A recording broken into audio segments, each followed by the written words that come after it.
제가 아주 재미난 일이 있었어요. 신나는 일이죠. 잠비아에 이제 우리 치과 의사들이 입원해서 1,400명 환자를 봤어요. 근데 이제 그 의사 4년째 나 따라다니는 의사가 나 가기 전에는 맨날 신부님 나 비행기에서 떨어져서 죽었으면 좋겠어요. 차가 와서 쳐서 죽었으면 좋겠어. 그랬던 의사예요. 근데 잠비아 봉사활동 가면서부터 사는 게 즐거운 거야. 내 걸 나누니까 자기 존재의 의미가 있는 거예요. 근데 이 의사가 참 돈을 많이 버는 의사예요. 그런데 왜 죽고 싶으냐? 건물은 큰 걸 사놓고 그 빚을 해대느냐고. 화장실 가는 게 아까웠고 물을 안 마셔. 오줌 누는 시간이 아까웠고 진료 시간이. 그러니까 사는 게 즐겁지 않은 거죠. 여러분들 인생에 정말 힘든 게 뭔지 아세요? 확장 이전이에요. 여러분들 괜히 아파트 20평에서 40평 넓혀가는 거, 장사 잘 되는 가게 10평에서 40평 넓혀가는 거 다 고통의 시작이야. 그냥 있는 데서 살아요. 뭐하러 확장 이전을 해. 행복하지 않았던 거야. 근데 잠비아를 떠나면서부터 사는 게 즐겁기 시작한 거예요. 그리고 내가 얘기했어요. 인생은 화장실도 안 가고 진료하는 게 인생이 아니야.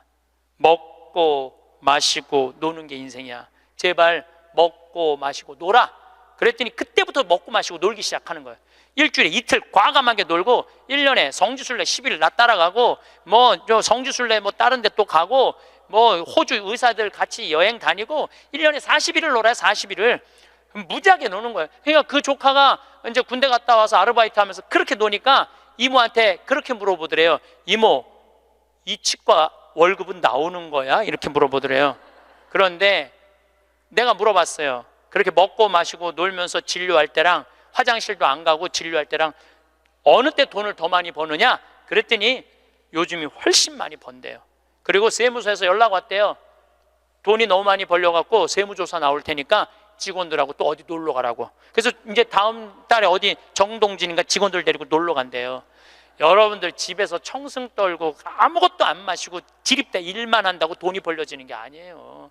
먹고 마시고 놀 때 돈도 많이 벌리는 거예요.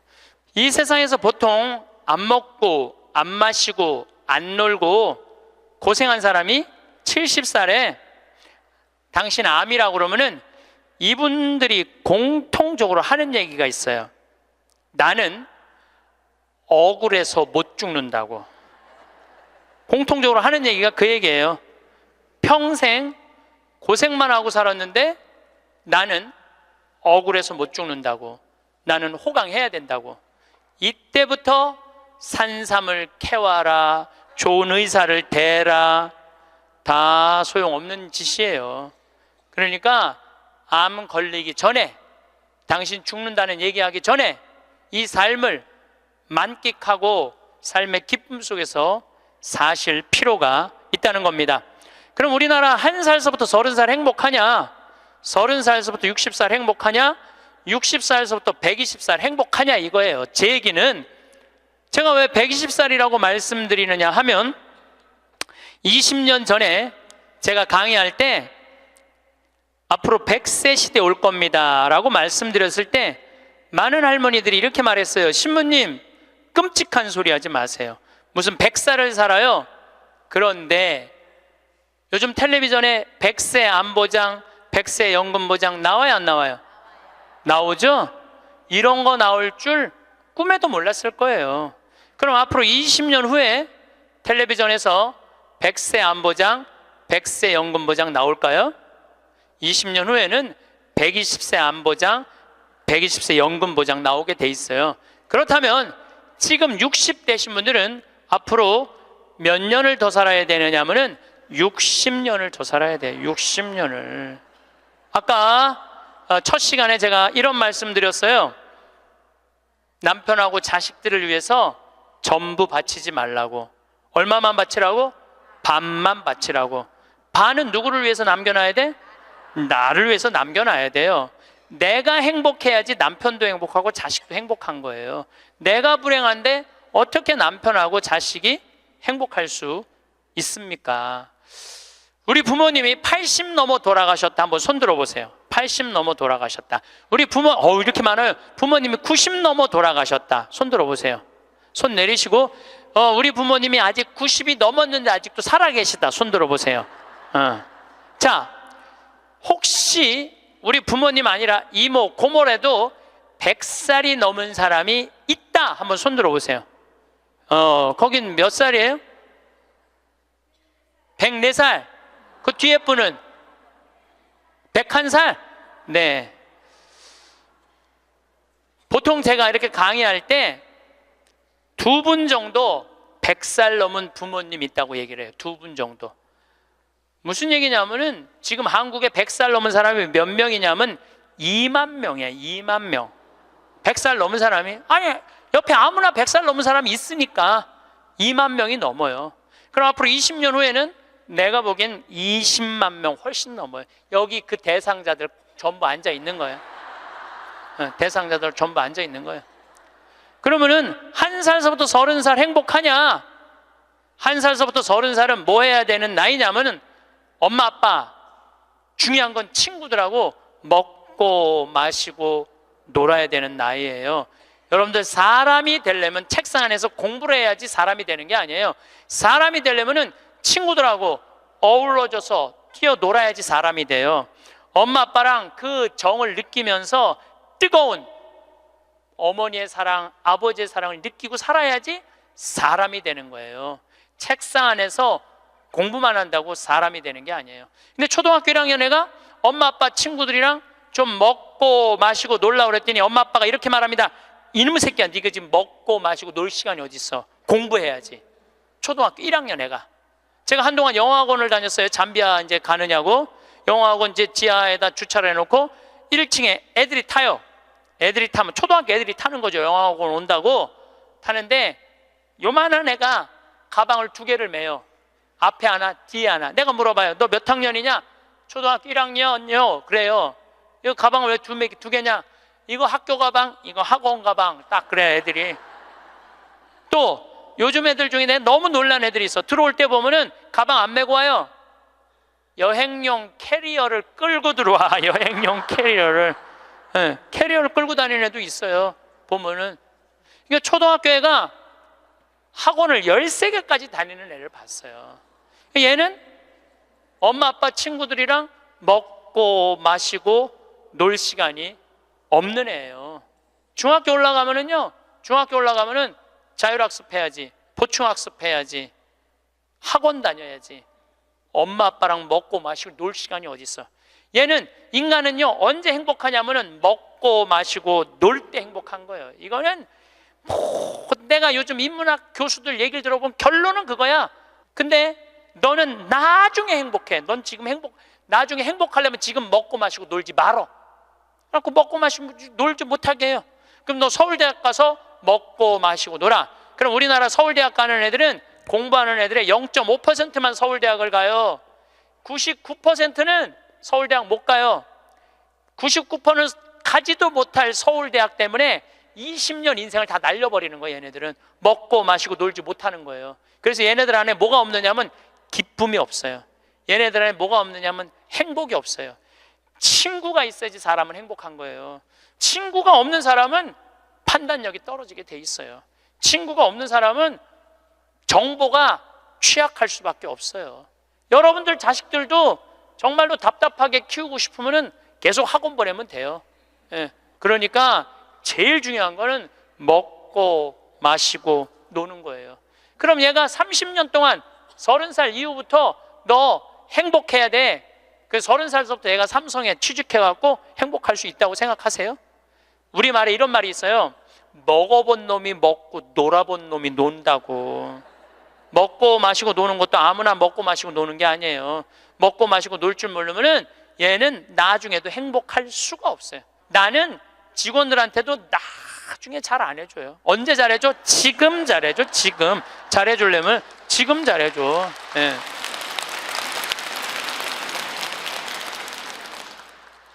나는 가끔 무슨 공항에 20년 동안 청소하는 아줌마들 140만 원 월급 준다는 게 난 이해가 안 되더라고요. 그건 식구로 생각하는 게 아니에요. 우리 집에 와서 일하면은 내 식구인데 적어도 우리 집에서 일을 하면서 인간의 품위는 유지하고 살아야 될 거 아니에요. 그러니까 대우를 잘해줘요. 그런데 저는 학벌을 참 싫어해. 내가 아주 공개적으로 강의 때 얘기하잖아요. 난 서울대학 싫어한다고. 싫어해요. 저는 내가 서울대학 1년에 한 번씩 특강 꼭 가지만 그래도 싫어해요. 그래도 싫어해요. 예. 그래서 우리는 학벌을 따지지 않아. 직원 채용할 때 서울대학을 나왔든 유학을 갔다 왔든 이대를 나오든 연대를 나오든 일반 대학을 나오든 중학교를 나오든 고등학교를 나오든 초등학교를 나오든 첫 월급은 똑같아. 다 210만 원이에요. 아무리 잘났어도 210만 원, 아무리 못났어도 210만 원. 거기서부터 내가 평가하겠다는 거예요. 그리고 왜 내가 학벌을 따지지 않느냐 하면은 매주 띄우는데 뭐하러 서울대 졸업장이 필요해? 매주만 잘 띄우면 되지. 그렇지 않아요? 아니 매주가 서울대생만 보면 나 잘 떠야 되겠다 이래요? 나는 행복한 사람이 매주도 잘 띄우더라고. 보니까 이번에 우리 생태마을에서 깻잎을 4.5톤을 땄어요. 깻잎 장아찌 하려고 4.5톤 어마어마하게 땄어요. 그런데 깻잎 따는데 뭐하러 그놈의 2대 졸업장이 필요해? 그냥 그 2대가 뭐라고 그 온 나라를 뒤집어 가면서 2대 집어넣어갖고 참 웃기지도. 우리는 깻잎 따는데 2대 졸업자 필요 없어. 뭐만 잘하면 돼? 깻잎만 잘 따면 돼. 깻잎만. 그런데 우리 생태마을에 이렇게 대우가 좋고 나는 나름대로 어제도 제가 새벽에 부모님하고 좀 어디를 좀 갈 일이 있어갖고 새벽 4시에 집을 나오는데 별이 이게 여러분들하고 같이 나누고 싶어. 근데 새벽 4시에 평창에 있어야 돼. 그 시간에 얼마나 영롱하고 아름다운지 참 좋아요. 너무너무 행복한 곳이에요 우리 생태마을. 그런데 우리 생태마을에 누가 남아서 일을 하느냐, 가만히 봤더니 이제까지 200명도 더 왔다 가고 이력서도 이렇게 쌓여 있어요. 취직하겠다고. 근데 결국은 어떤 사람이 남아있느냐 하면은 부모님하고 친구들하고 어렸을 때 먹고 마시고 논 애들이 남아서 일하더라고요. 간혹 저한테 신부님 우리 애가 우울증이에요, 우리 애가 왕따 당했어요, 우리 애가 컴퓨터 중독이에요, 우리 애가 알코올 중독이에요, 신부님 사람 하나 살리는 셈 치고 우리 애 좀 받아주세요. 내가 또 마음이 약하니까 받아줘요. 받아주면은 3개월 이상을 못 버텨요. 본인이 그런다고 생태마을의 환경이 아무리 좋아도 그렇게 내가 아까 얘기했죠. 먹어본 놈이 먹고 놀아본 놈이 노는 거라고. 어렸을 때 불행하게 자란 애들은요 그 공동체 안에서 직장생활 못해요. 아니 KBS에서도 실험을 했잖아요. IQ 좋은 애, 성적 좋은 애, 생활기록부 좋은 애, 이거 쉽게 말하면 먹고 마시고 노는 애. 초등학교 6학년 때 요 성적표를 가지고 30년 후에 추적을 해봤어요.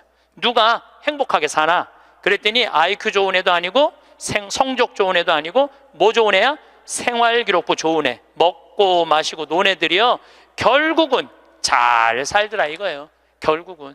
그러니까 여러분들 자식들한테 너 공부 잘해야지 행복하다는 얘기는 틀린 얘기예요.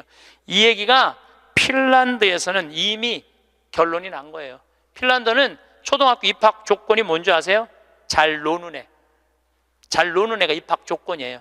입학 애 이제 학생들 뽑으려고 전부 다 애들이 와 있잖아요. 근데 놀이시설을 딱 놀게 해요. 근데 한 애가 안 놀아. 그럼 부모 불러갖고 뭐라고 그러는지 알아요? 얘 유치원에 다시 보내라고. 왜 우리 애가 유치원에 가? 얘는 지금 노는 법을 모른다고. 놀아야지 사람이 되는 거예요. 놀아야지. 근데 우리는 먹고 마시고 노는 일을 아주 우습게 보는 거예요. 우리나라가 독일보다 4개월을 일을 더 해요. 4개월을 일을 더 하고 미국보다 3개월을 더 일을 해요. 1년에. 그런데 우리가 독일보다 잘 살아요? 미국보다 잘 살아요? 그렇게 뼈 빠지게 일을 하는데도 일한다고 돈 버는 게 아니에요. 우리 생태마을 요즘 다 망한다고 그러잖아요. 우리 생태마을은 작년에 매출액이 45억이었는데 올해 50억이야 50억. 얼마나 뭐 청국장 가루 깻잎 많이 팔리는지 몰라요. 하루에 2천만 원씩 팔려. 하루에 2천만 원씩. 요즘 내가 사장인데 내가 사장이 뭐 할 것 같아? 맨날 먹고 마시고 노는 거야. 맨날 먹고 마시고 노는 거야. 직원들 줄 거 다 주고 아끼지 않아요. 줄 거 다 주고. 그리고 이제 하도 이제 우리 신자가 아니라 비신자들이 물건을 많이 사니까 이제 사업자 등록을 해서 세금도 내요. 제가 세금을 내는데 1년에 2억 정도 세금이 나가요. 많이 나가요, 세금이. 그럼 우리 국장이 신부님 세금이 너무 많이 나가는데 현금은 신고하지 않아도 된다는 거예요. 그런 게 어디 있어? 현금도 다 신고해. 현금도 다 한 푼도 빼지 말고 다 야, 내가 신부로 사는데 왜 머리 복잡하게 살아? 그냥 있는 대로 보고하고 다 살아. 내가 세금 2억 내면은 국가가 그거 갖고 어려운 사람 도와주고 나라 돌아가는 거지. 그걸 그냥 이렇게 감추고 저렇게 감추다가 내가 가끔 우리 이제 세금 다 내요. 그래서 세금이 부담스럽더라고요. 다 한 달에 거의 2천만 원씩 세금이 나가니까. 그런데 텔레비전을 보면은 그 세금 떼어먹는다고 탈세한다고 대기업 총수들이 막 마스크 쓰고 막 휠체어 막 타고 막 침대에 누워서 막 들어왔다 나갔다 하는 거 보면서 내가 텔레비 보면서 한마디 해요. 내가 뭐라고 그러냐면 내고 살지. 아유, 내가 이렇게 말해요. 내고 살면 되지. 뭘 그렇게 돈이 많은데 그걸 그냥 돈을 아낀다고 나라 돈 빼먹어가면서 어려운 사람 나눠주는 거 빼먹어가면서 세금 내는 것도 내가 보기엔 자선이에요. 세금 내는 것도 국가가 잘 집행해야 되겠지만은 뭐 K 뭐 미르 이건 악다군이에요. 그 돈 없는 기업들한테 그 돈 뺏어가는 건 그건 악다군이 아니에요. 그 돈 갖고 직원들한테 저기 막 보너스나 주고 여행이나 보내주지. 그럼 대한민국이 밝을 텐데. 우리나라 국회의원들이 안 싸우는 날은 언제 안 싸우느냐면 초등학교 교육제도가 바뀌는 거예요. 초등학교 교육제도가 노는 걸로 바뀌는 거. 여러분들 우리는 자녀들한테 행복을 가르쳐야 돼요. 자녀들한테. 근데 우리는 공부를 가르치고 있어. 애들한테 이 세상에 와갖고 행복한 걸 가르쳐야 되는데 공부를 가르치고 있어요. 이거 좀 생각해봐야 될 문제예요. 나는 자식들한테 행복을 가르쳤나 공부를 가르쳤나 한번 생각해봐요. 뭘 가르쳤어요? 공부 가르치지 않았어요? 행복을 가르쳐야죠. 왜 공부를 가르쳐요? 2006년에 우리나라가 1년에 10만 명씩 조기 유학을 보냈어요.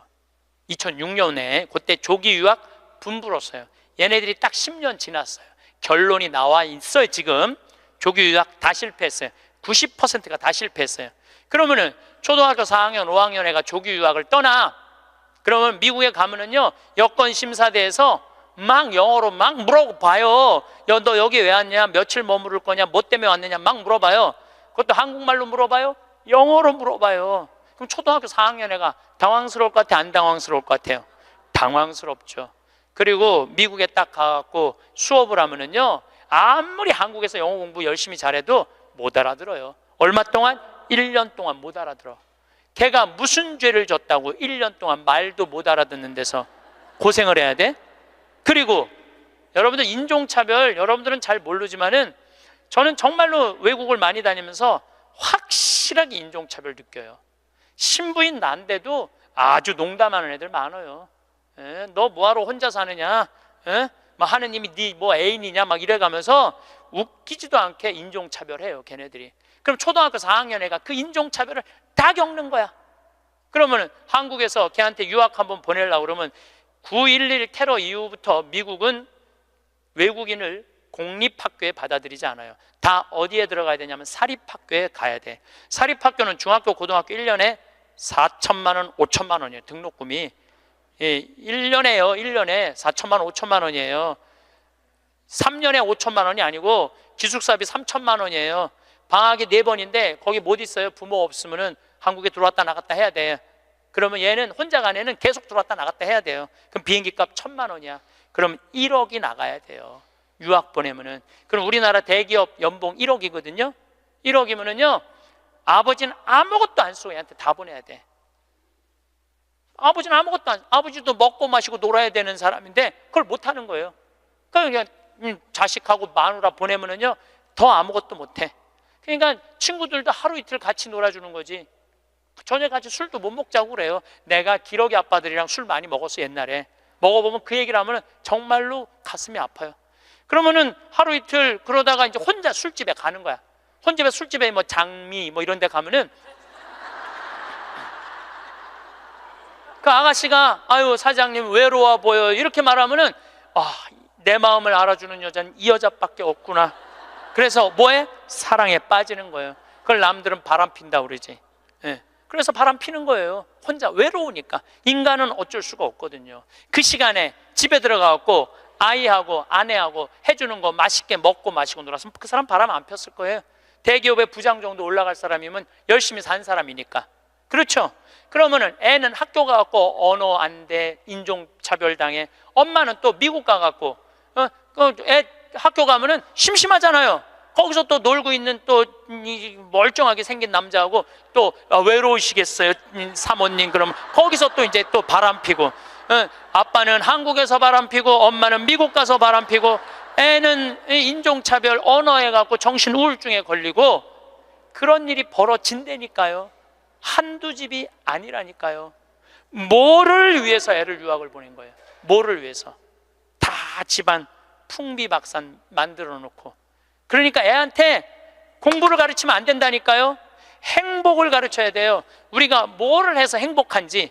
그래서 10년 동안 간 애들 중에 정말로 한국에도 아니고 미국에도 아닌 애들 많아요. 이건 아무것도 아니야. 대학 졸업하고 유학을 가면요, 얘 심지라도 있어요. 대학 졸업해서 유학 가는 애들. 근데 초등학교 중학교 때 가는 애들은 심지도 없는 애들이야. 내가 한국인지 미국인지 구분도 안 되는 애들이야. 그래갖고 적응 안 되면은 중학교에 가면은 유학 온 한국 애들, 말 안 통하는, 영어 안 되는 애들끼리 모여요. 모여서 노래방 가고 한국 드라마 보고 술 먹고 담배 피고. 정말로 이 아이의 출세를 위해서, 이 아이의 미래를 위해서 유학을 보냈는데 아버지도 바람 피고 엄마도 바람 피고. 이런 집이 한두 집이 아니라니까요. 너무너무 많은 거예요. 이런 집이. 성공하는 비율은 10%밖에 안 된대요. 10%밖에. 그러니까 90%는 다 망가지는 거야. 그래갖고 이제 한국에 돌아오면은 집안이 완전히 망가진 거야. 애는 집에서 나가지도 않고. 왜냐하면 유학이라는 건 갔다 왔는데 대학을 졸업한 것도 아니고 한국에서 취직되는 것도 아니고, 그러니까 아무것도 못하는 거야. 그래서 나한테 와서 신부님, 얘 좀 고쳐달라는 거야. 자기가 10년 동안 망가뜨려 놓고 나한테 1시간 만에 고쳐달라는 거야. 아, 내 안수하면 손에서 아무것도 안 나오는데 뭘로 고쳐 내가. 그런데 이제는 1년에 10만 명씩 가던 게 이제 3만 명밖에 안 가요. 왜? 실패한 게 결론이 났으니까. 나는 그러지 말자는 거예요. 그 1년에 1억씩 유학비 보낼 돈이 있으면 그 돈 갖고 한국에서 엄마 아빠 자식이랑 행복하게 먹고 마시고 놀으라는 거예요. 그럼 이 집은 깨지지도 않고 애는 아주 건강하게 자랄 거예요. 우리가 아주 중요한 거를 놓치고 있는 거예요. 별거 없어. 인생이 뭐 그렇게 복잡해? 그리고 여러분들 출세, 그것도 해봐야. 난 텔레비전 보면서 출세하는 거 하나도 안 부러워요. 차라리 그 자리에 안 가면은 거짓말도 안 할 거 아니에요. 그 자리에 가면 어쩔 수 없이 거짓말하고. 어떻게 보면 여러분들이 훨씬 행복한 분들이에요. 여러분들은 거짓말 일이 뭐가 있어? 누가 돈을 갖다 줘야지 안 받았다고 그러지. 누가 돈을 갖다 줘야지 안 받았다고 그러지. 참. 자, 그렇다면은 30살에서부터 60살은 행복하냐? 대한민국에. 자, 이 30살에서부터 60살은 저는 인생의 황금기라고 생각해요. 여러분들, 여행은 가슴이 떨릴 때 가야지 다리가 떨릴 때 가면 안 된다니까요. 근데 이때 가야 될 때야. 가야 될 때야. 그런데 자식 공부시킨다고, 자식 출세시킨다고 나는 안 먹고 안 마시고 안 놀아. 30년 동안 그랬어. 그럼 이 사람은 30년 동안 껍데기 인생을 산 거예요. 자기 인생 산 거 아니에요. 자식만을 위해서 살았다고. 나는 자식 하나 잘 되면은 엄마의 기쁨이라고 그러는데, 그것도 옛날에 45, 46까지 살 때 얘기예요. 이제 여러분들 120살 살면은요, 자식이 90이 돼버려요. 그 자식 출세하는 거 여러분들 행복하고는 아무 상관이 없어요. 70살, 80살 된 자식하고 90살, 100살 된 여러분들하고 아무 상관이 없어요. 어떤 아버지가 딸을 공부를 잘 가르쳐놨어. 서울대학을 졸업해하고 삼성에 취직을 했어. 근데 이 딸이 잘난 척하고 남자 알기를 우습게 알고 시집을 한 거, 혼자 사는 거야. 아버지는 딸이 시집 가갖고 손자도 좀 안겨주고 좋은데 시집 가갖고 자기 호강도 시켜주기를 바랬는데 이게 혼자 사는 거예요. 설날 왔어 딸이. 그래서 아버지가 한마디 해요. 너 뭐가 부족해서 시집 안 가고 혼자 살고 있느냐고. 제발 시집 좀 가라고. 네가 학벌이 부족하냐, 미모가 부족하냐, 뭐가 부족한데 시집을 안 가냐고. 그랬더니 딸이 아버지를 보고 한다는 소리가, 아버지 답답한 소리 하지 말라고. 요즘 시집 가는 게 얼마나 힘든 줄 알아요? 뭐가 힘들어? 넌 부족한 거 없어. 다 갈 수 있어. 그랬더니 아버지 한심한 소리 하지 말라고. 아버지 대통령도 못 간 시집을 내가 어떻게 가? 생각해보니까 대통령도 시집도 못 가고, 시집만 못 가. 요즘 아주 그냥 처지가 아주 곤궁하게 됐잖아요. 뭐 그래, 또 아버지가 질 수가 있어? 그래서 한마디 더 해요. 그래? 그렇다면은 네가 그렇게 시집 안 가고 혼자 살 거면 너도 대통령이라도 좀 해보라고. 아버지도 좀 호강 좀 해보게. 그랬더니 딸이 아버지 보고 한심한 눈으로 쳐봐도 한마디 더 해요. 아버지 답답한 소리 하지 말라고. 뭐가 답답한 소리야? 아버지가 대통령을 했어야지 나도 해볼 거 아니냐고.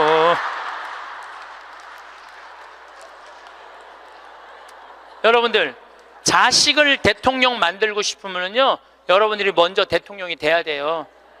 자식을 출세시키고 싶으면 여러분들이 먼저 출세해야 돼요. 자식을 철들게 키우고 싶으면 누가 먼저 철이 들어야 돼?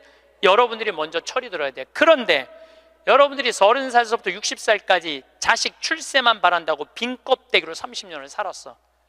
근데 여러분들이 철이 들 것 같아요? 지금 대한민국에 30살에서부터 60살 철든 사람이 얼마나 있을 것 같아요? 그래서 유학 보내고 자기는 한국에서 바람피고 아내는 미국 가서 바람피고 애는 정신병이 들어요? 철이 안 들은 거예요. 삶의 의미가 뭔지 모르고 살고 있는 거예요. 진정한 삶의 기쁨이, 진정한 삶의 행복이 뭔지 모르고 사는 거예요. 정말로 자식을 행복하게 키우고 싶어? 여러분들이 행복해야 돼요. 여기 이 셰익스피어가 아주 재미난 글을 썼어요. 중년에게 주는 9가지 교훈이라는 글을 썼어요. 한번 이 사람 한 몇 년, 한 400년 전 사람이 쓴 것 같은데 보세요. 첫째, 학생으로 계속 남아있어라. 배움을 포기하는 순간 우리는 폭삭 늙기 시작한다. 그러니까 여러분들, 학생이기를 포기하면 안 된다는 거예요. 끊임없이 배워야 돼. 애만 배우는 게 아니야. 여러분들 배우셔야 돼요. 공부도 하고. 저는 제가 30살에 환경공학을 공부했어요. 얼마나 좋은 공부였는지 몰라요. 내가 다닌 학교는, 나는 아주대학 산업대학원을 다녔어요. 그런데 요즘 대학원 조금 돈이 좀 들어가서 그렇지 많아요. 가면은 뭐 내가 빵점도 받고 그랬지만은, 그래도 석사학위도 받았어요. 공학 석사학위도. 아주 재밌어요. 그리고 40이 돼갖고 글 쓰는 거 배웠어요. 글 쓰는 거 배워갖고 이 책도 지금 5권인가 책 냈잖아요. 얼마나 좋은지 몰라요. 요즘은 내가 유튜브를 통해서 정말 많이 배우고 있어요. 배우니까 참 재밌어요, 사는 게. 그러니까 여러분들도 배우는 걸 포기하시면 안 돼요. 둘째, 과거를 자랑하지 마라. 옛날 이야기밖에 가진 것이 없을 때 당신은 처량해진다. 삶을 사는 지혜는 지금 가지고 있는 것을 즐기는 것이다. 이거 셰익스피어도 똑같이 말했어. 지금 가지고 있는 것을 즐기는 거야. 지금. 그러니까 뭐 나중도 생각하지 말어. 옛날도 생각하지 말어. 지금 오늘을 즐기면 되는 거예요. 있는 돈 갖고 나중에 쓰려고 그냥 쥐고 있지 말고 쓰세요. 내가 쓰라는 건 사치하라는 게 아니에요. 돈도 규모 있고 멋있게 쓸 수 있거든요. 쓰는 법도 나는 배워야 된다고 생각을 해. 세 번째, 젊은 사람과 경쟁하지 마라. 대신 그들의 성장을 인정하고 그들에게 용기를 주고 그들과 함께 즐겨라. 이것도 참 좋은 얘기 같아요. 그래서 나는 우리 여주에 우리 젊은 신부님들 계속 많이 초청하고 있어요. 함께 같이 하자고. 근데 참 젊은 신부들이 같이 있으면 참 좋아요. 저는 우리 생태마을의 부관장 모임을 한 달에 한 번 꼭 해요. 출신 부관장 신부님들, 그 신부들이 싫어할 수도 있지만은 한 달에 한 번 젊은 신부들을 모이면은 내가 모르는 것 너무너무 많이 알려줘요. 그들과 함께 즐길 수 있는 것만 해도 좋은 거죠. 넷째, 부탁받지 않는 충고는 굳이 하려고 마라. 늙은이의 기우와 잔소리로 오해받는다. 이것저것 챙겨나지 말라는 거예요. 우리 어머니가 그런 거 참 잘하는데 챙겨나지 말라는 거예요. 다섯째, 삶의 철학으로 삶을 철학으로 대체하지 말아라. 삶을 살으라는 얘기예요. 로미오가 한 말을 기억하라. 철학이 줄리엣을 만들 수 없다면 그런 철학은 지워버려라. 삶을, 현실을 살으라는 얘기에 괜히 개똥 철학하지 말고. 여섯째, 아름다움을 발견하고 즐겨라. 약간의 심미적 추구를 게을리하지 말아라. 그러니까 제가 이번 주 이선이 대전 공연이에요. 서울에 공연을 보니까 없더라고. 근데 우리 평창은 대전이나 서울이나 거리가 똑같아. 그래서 이제 대전으로 가는데 점점 나이를 먹으면 먹을수록 공연도 많이 가요. 저는 여기 이 삼성 여기 뭐 스퀘어인가 여기 공연 많이 와요. 예술의 전당도 많이 와요. 많이 와야 1년에 많이 온다고 그래요. 1년에 두세 번이야. 그 두세 번이라도 공연을 즐길 수 있으면 삶이 굉장히 풍요로워지더라고요. 또 일곱째, 늙어가는 것을 불평하지 마라. 가엾어 보인다. 몇 번 들어주다 당신을 피하기 시작할 것이다. 나 늙은 거 자랑하지 말라는 거예요. 그것도 맞는 얘기 같아요. 늙은 거 누가 뭐 알아주기는 해요. 아무도 안 알아주죠. 나이 먹은 거 자랑 아니야, 내가 보기에는. 그리고 나이를 먹으려면 곱게 먹어야 돼. 나이 값을 하고면서 늙어가야지. 나이 값도 못하고 나이만 디립다 먹으면 그게 뭐가 자랑이에요. 여덟 번째, 젊은 사람에게 세상을 다 넘겨주지 말아라. 이건 뭐냐면 재산 주지 말라는 거예요. 그들에게 다 주는 순간 천덕꾸러기가 될 것이다. 여러분들 아까 제가 말씀드렸죠? 자식하고 남편한테 다 주지 말고 얼마만 주라고? 반만 주세요. 항상 오늘부터 마음도 반만 주세요. 다 주지 말고. 두 딸에게 배신당한 리어 왕처럼 춥고 배고픈 노년을 보내며 두 딸에게 죽게 될 것이다. 이 리어 왕이라는 이 셰익스피어 이 작품을 읽어보면 굉장히 재밌어요. 딸들한테 자기 왕권을 다 넘겨줘요. 왕권 넘겨준 딸 때문에 이 사람 죽어요. 왕이 결국은. 그러니까 여러분들도 자식들한테 다 넘겨주지 마세요. 여러분들의 인생을 사세요. 아직 여러분들 한참 남아있거든요. 아홉 번째, 죽음에 대해 자주 말하지 마라. 죽음보다 확실한 것은 없다. 인류 역사상 어떤 예외도 없었다. 확실히 오는 것을 일부러 맞으러 갈 필요는 없다. 삶을 탐닉해라. 그때까지 삶을 먹고 마시고 즐겨라, 이 얘기예요. 먹고 마시고 즐겨라. 우리는 살기 위해 여기에 왔노라. 즐겁게 살라고 여기에 온 거란 얘기예요. 그러니까 이 30부터 60까지 여러분들은 나는 자식을 위해서 아무것도 안 한다, 이런 생각하지 말라는 거예요. 내 삶을 살아가라는 거예요. 그러면 60살서부터 120살은 행복하냐? 60살서부터 120살 나는 자식한테 바라는 거 하나도 없어. 나는 보상 심리가 없어. 이거 다 거짓말이에요. 자식한테 왜 바라는 게 없어요? 얼마나 많이 바라는데요. 자식이 용돈 안 갖다 주고 전화 안 하고 찾아오지 않으면 섭섭하다고 얘기합니다. 여기 있는 분들 다 그렇게 얘기해요. 얘기 안 하는 분들 거의 없다고 보면 돼요. 그런데 여러분들 60살서부터 120살까지 어떻게 자식이 60년 동안 효도를 할 수가 있어요? 그게 가능하다고 얘기 들어, 그런 생각 드세요? 나는 60년 동안 효도 받아 먹을 거야. 60살서부터 120살까지. 이거는 있을 수 없는 얘기예요. 그리고 늙어서 자식이 효도하면 행복하고 자식이 효도하지 않으면 불행하고. 왜? 늙어서 행복을 자식한테 떠넘겨. 그냥 내가 행복하면 안 돼요? 왜 자식한테 그걸 힘든 걸 넘겨요? 그리고 여러분들 자식들 중에 여러분들 집에 태어나고 싶어서 태어난 놈은 한 놈도 없어요. 여러분들이 좋아서 난 거지. 그러니까 뭘로 끝내야 되냐면 키운 걸로 끝내야 돼. 그런데 보상 심리가 있어요. 내 자식이 의사야. 그러면 내 주머니에 돈이 1,000만 원 있어도 이 할머니 절대 너 돈으로 가서 안 사 먹어. 뭐라고 그러냐면, 왜 내가 내 돈 주고 사 먹어? 잘난 의사 있는데. 나는 의사들이 와서 사줄 때까지 나는 기다릴 거야. 기다려. 1년이고 2년이고 기다려. 의사들이 와서 사줄 때까지. 근데 여러분들 자식이 무슨 무당이야? 막 수술하다가 엄마가 오늘 갈비 먹고 싶어 하네? 내가 가서 갈비 사줘야지. 전화해요. 엄마, 내가 막 수술하다가 생각이 나는데 엄마 오늘 갈비 먹고 싶었지? 내가 오늘 가서 사줄게 라고 전화하는 자식은 대한민국에 단 한 명도 없습니다. 지금 70, 80 된 나 갈비 먹고 싶은 거 누구만 알아? 나만 알아요. 여러분들 이걸 아셔야 돼요. 여러분들은 자식 생각밖에 없지만 자식은 여러분들 생각 없어요.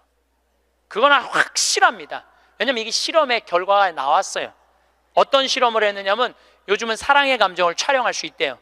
그래갖고 할머니들한테 젊은 자식들 사진을 보여주고 뇌파 촬영을 해보니까 막 그냥 뇌파가 난리도 아니라는 거예요. 자식 사랑의 감정 잘된 자식은 좋아갖고 막 난리고 못된 자식은 그게 안타까워갖고 막 난리가 아니라는 거예요. 그러니까 여러분들은 지금 자식 보면은 내가 막 진동을 해, 사랑의 감정이. 그런데 자식한테 늙은 엄마 사진을 보여주고 뇌파 촬영을 해보니까 아무 반응이 안 일어나는데, 내가 이거 KBS에서 봐서, KBS에서 의사들이 실험하는 거를. 그러니까 여러분들은 자식 생각하는 거하고 자식이 여러분들 생각하는 거하고는 이건 차원이 달라요. 차원이 정말 생각 없어요. 저도 어머니 아버지 86, 84살이에요 그런데 내가 막 신부됐을 때, 어머니 60이었을 때 어머니가 그랬어. 늙으면 죽어야 된다고. 그때 이제 효도할 때가 됐는데 죽으면 안 되지. 그래갖고 어머니 아버지 모시고 파리, 로마, 이스라엘, 베이징, 뭐 우리나라 금강산, 백두산, 우리나라 좋다는 데 온천 다 모시고 다녔어요. 왜 모시고 다녔느냐 하면 죽는다니까. 빨리 보여줘야 될 거 아니야, 죽기 전에 5년 동안. 근데 요즘은 어머니가 늙으면 죽어야 돼 그 소리 하면 막 화가 나요. 왜 화가 나냐면 그 얘기한 지 24년이 지났어. 24년 죽을 기미가 안 보여요. 요즘 어떻게 잘 드셔서 그런지 완전히 얼굴이 새색시 같아. 새색시. 얼마나 이쁜지 몰라. 그러니 죽겠어요? 안 죽어요. 그럼 24년을 내가 효도를 할 것 같아요? 5년 하고 끝났어요. 나도 5년 하고. 요즘은 나 강의 막 다니다 보면 한 달 동안 한 번도 생각 안 할 때 있어요. 한 번도. 근데 어머니는 아침에 일어나고 제일 먼저 나 위해서 묵주기도 20단 한대요. 하루 종일 아들 생각하는 거지. 집에 가보면 온통 내 사진이야. 그냥 온통 내 사진. 그런데 놀라운 건 우리 사제관은 어머니 아버지 사진 하나도 없어요. 하나도. 그런데 나만 그렇겠어요? 여러분들 자식들 먹고 살기 바쁜데 생각 안 해요. 그러니까 이제 내 인생의 주인공은 누구라고 생각하면 돼? 나라고 생각하면 돼. 그러니까 내가 지금 갈비 먹고 싶은 거 누구만 알아? 나만 알아. 그럼 누가 사줘야 돼? 내가 사줘야 돼. 누구 돈으로? 내 돈으로. 무슨 돈으로? 집 잡혀서 사줘야 돼요. 집 잡혀서. 그런데 우리나라 노인이 지금 700만 명이에요. 65세 이상이. 그러면은 부부가 산다고 하면 350만 세대죠. 350만 세대 중에 집 잡혀서 주택연금으로 사는 세대는 3만 5천 세대예요 지금. 그럼 100명 중에 1명만 연금으로 사는 거예요. 자, 나 65세 넘었다. 한번 손 들어봐. 65세 넘었다. 왜 손 안 들어? 여기 지금 다 내 눈에 보이는데 이렇게 많어. 자, 손 내리세요. 자, 이 중에 나 정말로 집 잡혀서 연금으로 생활하고 있다면 손 들어보세요. 지금 한 분, 두 분, 그러니까 제 말이 세 분, 네 분, 제 말이 맞아요. 지금 여기 한 1000여 분 있는데 거의 100명 중에 1명만 집을. 그런데 이 집 잡혀서 사는 분과 집 안 잡혀서 자식한테 물려주겠다는 분하고 삶의 질은 또 달라요. 집 잡혀서 한 달에 150만 원이나 200만 원을 받아 사는 사람들은요, 근심 걱정 하나도 없대요. 마음이 그렇게 편안하대요. 그런데 자식들 용돈 받고 집 물려줄 생각으로 용돈 받고 사는 분들은 어떤 딸은 자식이 10만 원도 갖다 주고 20만 원도 갖다 주고. 우리나라 평균 용돈이 10만 원이에요. 평균 부모님한테. 그럼 20만 원도 갖다 주고 30만 원도 갖다 줘. 근데 어떤 달은 100만 원도 갖다 줘. 100만 원도 갖다 주면 이 할머니가 그 돈을 못 써요. 왜 못 쓰는 줄 아세요? 다음 달에 얼마를 갖다 줄 줄 알고 이거 홀딱 닦았어. 그냥 계속 불안하게 사는 거야. 계속. 그럼 늘 불만 속에서 사는 거야. 내 인생의 주인공은 난데 남한테 계속 기대고 사는 거예요. 그러시지 마세요. 내 강의를 듣고 정말로 당신 스스로 갈비를 사 먹으러 간 할머니들이 나한테 편지 많이 해요. 또 찾아도 많이 와요. 신부님 말대로 내 돈으로 사 먹어보니까 인생이 바뀌더래요. 어떻게 바뀌느냐면 더 이상 자식 기다리지 않게 되더래요. 그리고 더 이상 원망하지 않게 되더래요.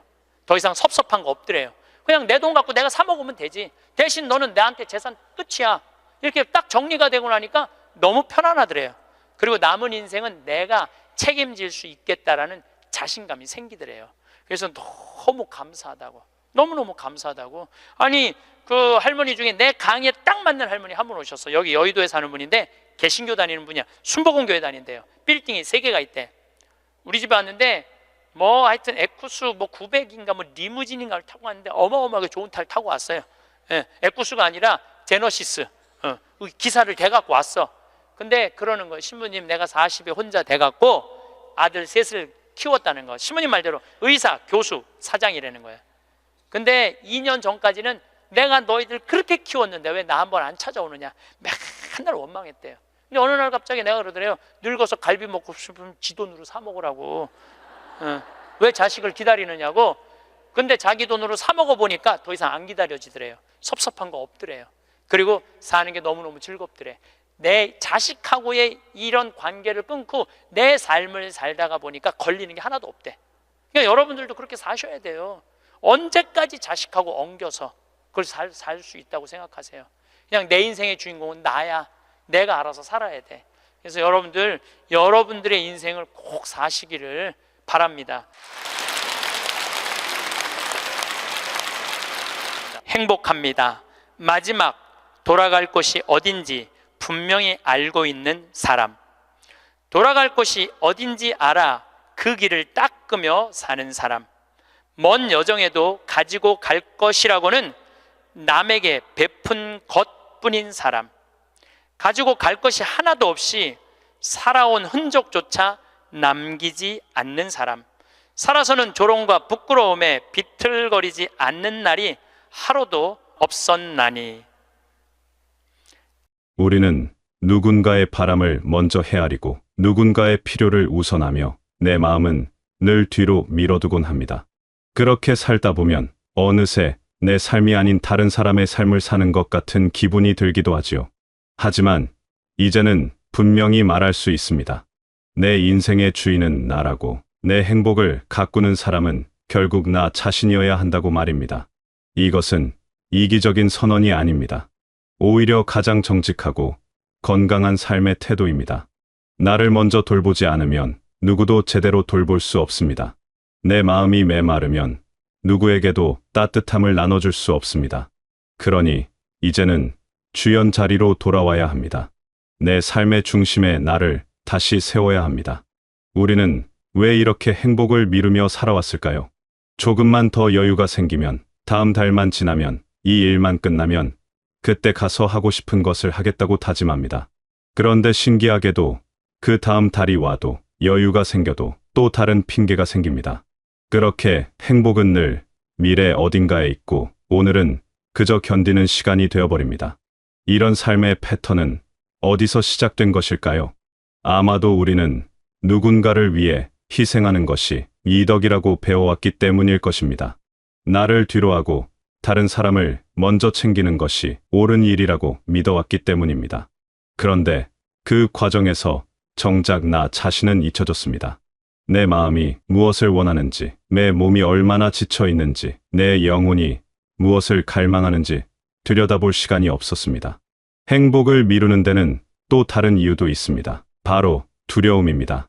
지금 행복해지면 안 될 것 같은, 아직 자격이 안 되는 것 같은, 혹은 행복해지는 순간 무언가 나쁜 일이 생길 것 같은 막연한 불안감이 우리를 붙잡습니다. 그래서 우리는 행복을 유예하고 만족을 뒤로 미루며 오늘을 그저 통과하는 시간으로 만들어버립니다. 하지만 생각해보면 이것은 참으로 아까운 일입니다. 오늘은 다시 오지 않습니다. 지금 이 순간은 다시 돌아오지 않습니다. 그런데 그 귀한 시간을 우리는 미루고 또 미루며 보내고 있는 것입니다. 어쩌면 우리는 행복해지는 방법을 잊어버린 것인지도 모릅니다. 아니, 애초에 제대로 배운 적이 없는 것인지도 모릅니다. 그저 참고 견디는 것만 배웠고 희생하고 인내하는 것만 익혔습니다. 하지만 이제는 달라져야 합니다. 이제는 이런 습관을 멈춰야 합니다. 행복은 미래에 있는 것이 아니라 바로 지금 이 순간에 있습니다. 행복은 현재에 두어야 합니다. 지금 당장 누릴 수 있는 행복은 생각보다 가까이에 있습니다.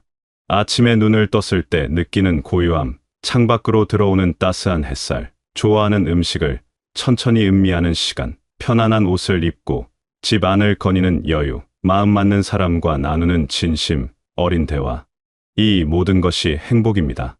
거창한 성취나 특별한 사건이 아니어도 괜찮습니다. 행복은 작고 소박한 순간들 속에 숨어 있습니다. 중요한 것은 그 순간들을 알아차리는 것입니다. 그리고 그 순간을 온전히 느끼고 받아들이는 것입니다. 행복은 선택입니다. 불행한 일이 없어서 행복한 것이 아니라 행복한 것들에 집중하기로 선택했기 때문에 행복한 것입니다. 많은 사람들이 행복을 멀리서 찾으려 합니다. 뭔가 대단한 일을 이루어야 행복할 수 있다고 믿습니다. 하지만 진짜 행복은 일상 속에 있습니다. 매일 반복되는 평범한 하루 속에 행복의 씨앗들이 흩어져 있습니다. 그것을 발견하고 키우는 것이 우리의 몫입니다. 좋아하는 음악을 듣는 시간, 산책을 나가 바람을 맞는 순간, 마음이 편안해지는 장소에 머무는 시간, 이런 작은 것들이 모여 행복한 삶을 만듭니다. 행복을 오늘로 당겨야 합니다. 내일이 아니라 오늘, 바로 지금 이 순간부터 행복해지기로 결심해야 합니다. 그것이 내 삶의 주인으로 사는 첫걸음입니다. 행복은 거창한 계획이나 완벽한 조건을 필요로 하지 않습니다. 그저 지금 이 순간에 집중하고 현재를 온전히 느끼는 것만으로도 충분합니다. 그렇다면 어떻게 내 삶을 내가 다시 잡을 수 있을까요? 거창한 변화가 필요한 것은 아닙니다. 작지만 분명한 실천들이 모여 큰 변화를 만들어냅니다. 첫 번째는 하루 중 단 10분이라도 나에게 집중하는 시간을 갖는 것입니다. 아침에 일어나서든 오후 한가한 시간이든 잠들기 전이든 온전히 나만을 위한 시간을 마련하는 것입니다. 이 시간 동안에는 아무것도 하지 않아도 좋습니다. 그냥 가만히 앉아 내 마음을 들여다보는 것만으로도 충분합니다. 오늘 내 기분은 어떤지, 내 몸은 어디가 불편한지, 내 마음은 무엇을 원하는지 조용히 들어보는 것입니다.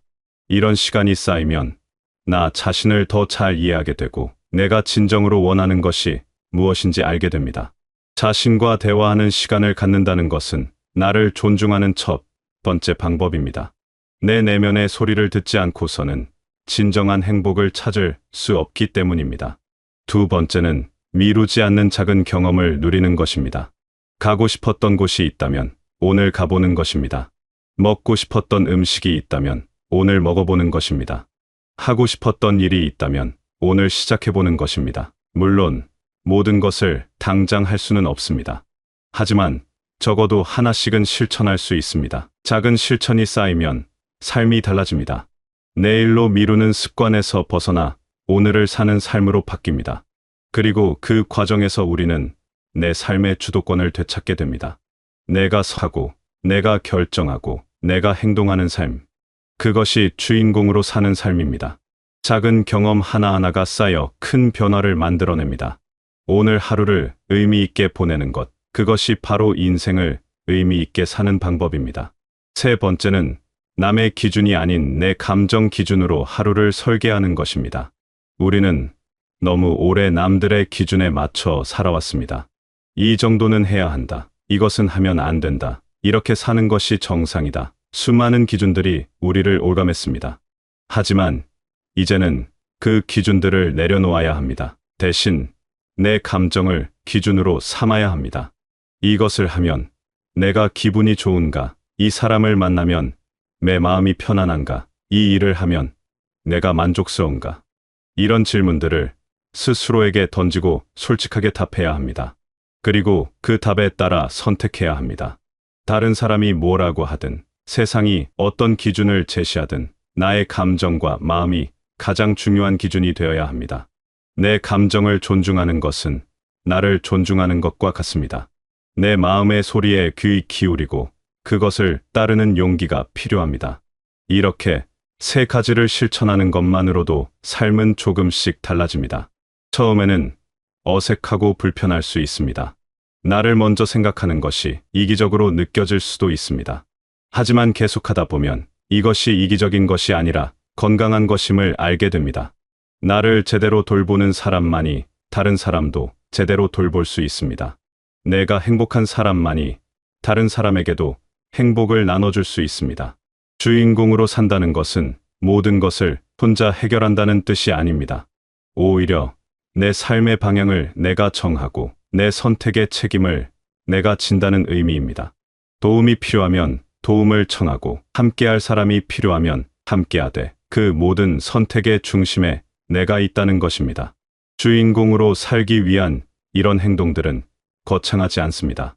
매일매일 작은 선택들의 연속일 뿐입니다.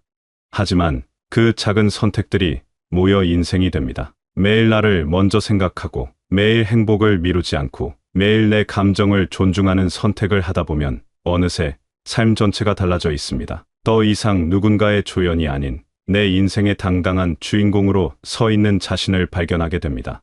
그리고 그때 비로소 깨닫게 됩니다. 행복은 먼 곳에 있는 것이 아니라 늘 내 안에 있었다는 것을, 다만 그것을 들여다보고 꺼내는 용기가 필요했을 뿐이라는 것을, 내 안에 있는 행복의 씨앗을 발견하고 키우는 것, 그것이 바로 주인공으로 사는 삶입니다. 행복을 이루지 마세요. 내 인생의 주인공은 언제나 오늘의 나입니다. 어제의 나도 아니고 내일의 나도 아닙니다. 바로 지금 이 순간의 나입니다. 지금 이 순간 내가 무엇을 느끼고 무엇을 원하고 무엇을 선택하는가가 중요합니다.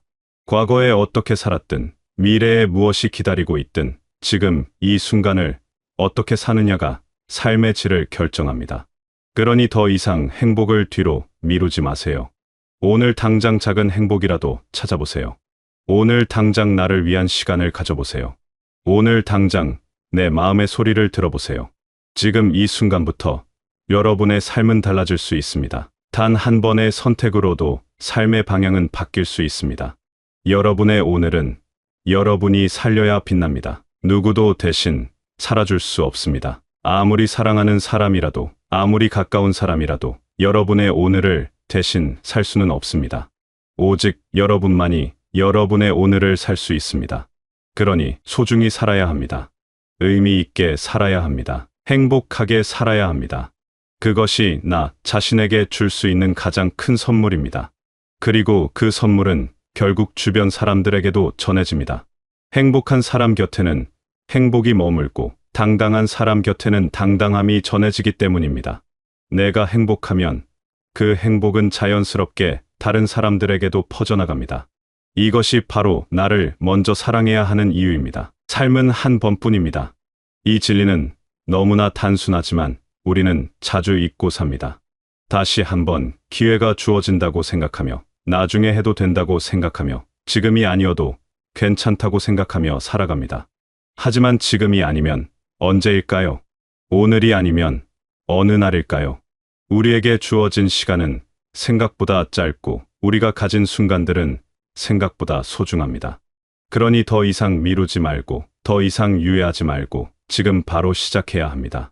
내 삶의 주인으로 살기 시작해야 합니다. 매 순간을 온전히 살아내고 매 순간을 의미 있게 채워가야 합니다. 그것이 바로 주인공으로 사는 삶입니다. 여러분은 그럴 자격이 충분합니다. 행복해질 자격, 만족할 자격, 편안할 자격이 있습니다. 누군가를 위해 희생한 시간이 많다고 해서, 누군가를 돌보는데 힘을 쏟았다고 해서 이제 여러분 자신을 돌보는 것이 이기적인 것은 아닙니다. 오히려 그것은 마땅한 권리이자 책임입니다. 나 자신을 사랑하고 돌보는 것은 모든 관계의 기초가 됩니다. 나를 제대로 사랑하지 못하는 사람이 어떻게 다른 사람을 제대로 사랑할 수 있겠습니까? 나를 제대로 돌보지 못하는 사람이 어떻게 다른 사람을 제대로 돌볼 수 있겠습니까? 나를 사랑하는 것은 모든 사랑의 출발점입니다. 이제는 여러분 자신에게 돌아와야 할 때입니다. 내 마음의 소리를 듣고 내 감정을 존중하고 내 욕구를 인정해야 할 때입니다. 그것이 이기심이 아니라 자기 존중입니다. 그것이 나약함이 아니라 용기입니다. 나를 먼저 생각하는 용기, 내 행복을 선택하는 용기, 내 삶의 주인이 되는 용기. 이 용기가 여러분의 삶을 완전히 바꿔놓을 것입니다. 조연에서 주연으로, 구경꾼에서 주인공으로, 수동적인 삶에서 능동적인 삶으로 변화시킬 것입니다. 그 변화는 생각보다 크고 강력합니다. 한 번 주인공이 되면 다시는 조연으로 돌아가고 싶지 않을 것입니다. 시작은 작아도 괜찮습니다. 오늘 단 10분, 나만을 위한 시간을 가져보세요. 오늘 단 하나, 미뤄왔던 작은 행복을 실천해보세요. 오늘 단 한 번, 내 감정을 기준으로 선택해보세요. 그 작은 시작이 큰 변화의 씨앗이 됩니다. 그리고 그 씨앗은 시간이 지나며 자라나 여러분의 삶 전체를 아름답게 물들일 것입니다. 행복한 나무가 되고 만족스러운 숲이 되고 평화로운 정원이 될 것입니다. 작은 변화가 모여 큰 변화를 만들어냅니다. 작은 행복이 모여 큰 행복을 만들어냅니다. 여러분은 여러분의 인생에서 가장 중요한 사람입니다. 이 사실을 절대 잊지 마세요. 다른 누구도 아닌 바로 여러분이 가장 중요합니다. 여러분의 행복이 중요하고 여러분의 만족이 중요하고 여러분의 평화가 중요합니다. 그것을 지키고 가꾸는 것은 여러분의 권리이자 의무입니다. 그러니 이제부터라도 당당하게 주인공으로 살아가세요. 여러분의 무대에서 여러분이 주연을 맡아야 합니다. 여러분의 이야기에서 여러분이 중심이 되어야 합니다. 그것이 바로 여러분이 마땅히 누려야 할 삶입니다. 마지막으로 꼭 기억하세요. 행복은 조건이 아니라 선택입니다. 무엇이 갖춰져야 행복한 것이 아니라 지금 이 순간을 행복하다고 느끼기로 선택하는 것입니다. 오늘을 소중히 여기고 현재를 온전히 누리고 나 자신을 사랑하기로 선택하는 것입니다. 그 선택이 여러분의 삶을 바꿉니다. 여러분은 충분히 가치 있는 사람이고 충분히 사랑받을 자격이 있으며 충분히 행복할 권리가 있습니다. 그러니 더 이상 망설이지 마시고 지금 당장 여러분 자신을 위한 선택을 해보세요. 여러분의 행복은 여러분이 만들어가는 것입니다. 그 누구도 여러분을 대신해서 행복하게 해줄 수 없습니다. 오직 여러분만이 여러분을 행복하게 할 수 있습니다. 오늘부터 내 인생의 진정한 주인공으로 당당하게 살아가시길 바라겠습니다.